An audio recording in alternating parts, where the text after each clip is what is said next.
What is up guys? So ito nga, nagpe-prepare tayo for a special occasion this Saturday.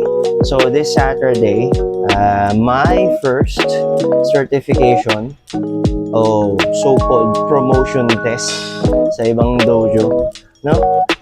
Here in JKA, or Japanese Karate Association, Nihon Karate Kyokai. Ayan. We call it certification.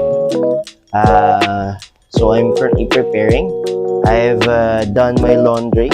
This is gonna be my gi. So yun.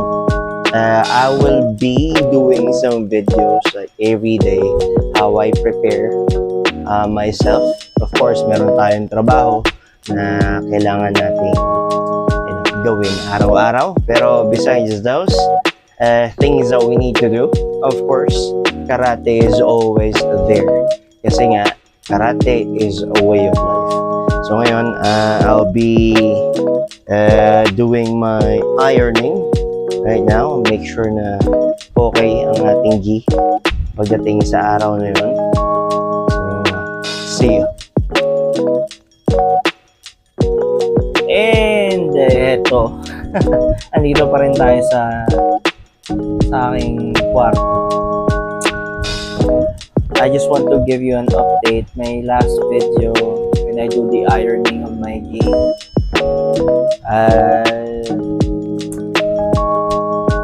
yeah, that was a couple of days ago.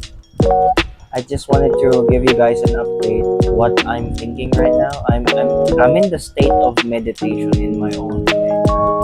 Meditation in a sense na alam mo yun, parang yun lang ang iniisip ko.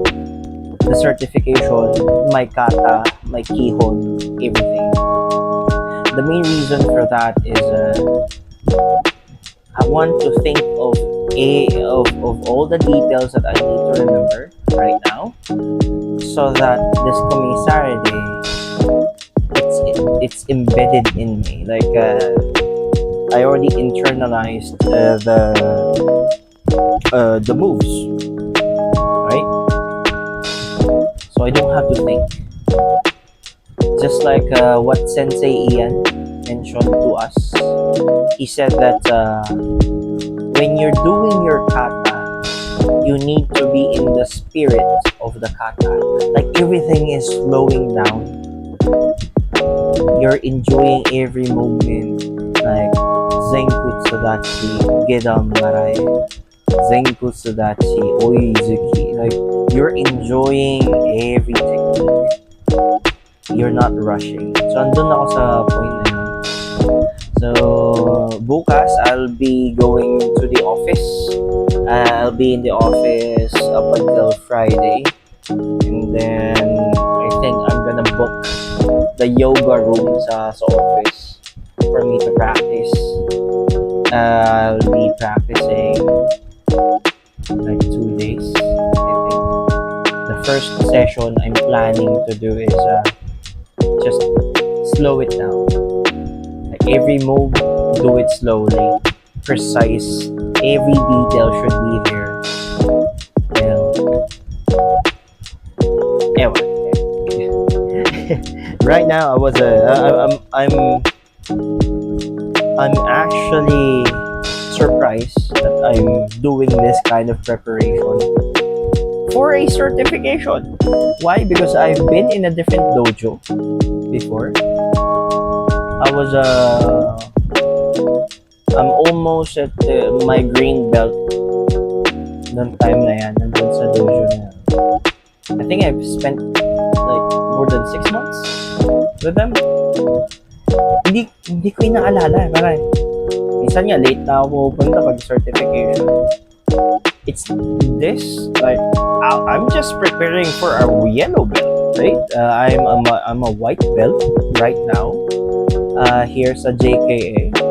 I'm just preparing to be promoted to a yellow belt. I'm not even thinking of a skip, kasi they say that it's possible for you to skip. I'm not thinking of that. I'm just thinking of doing everything correctly. Para akong literal na may test. dati hindi ko inaalala yun. For some reason. Parang, madali lang yan. Promotion test. I've been there before. Diba? So, yun. Gusto ko lang i-update yung video. So, tomorrow, I'll be going to the office. Actually, bumili na ako ng bag. Everything is prepared. Yung mga kailangan kong gamitin. I brought my 2 gis actually, two sets of gis, 2 pants, 2 jackets. I don't know why I did. I need to. I don't know. But yun nga. Nag-prepare lang ako. So yun. See you when I see you. I'll be posting a video again.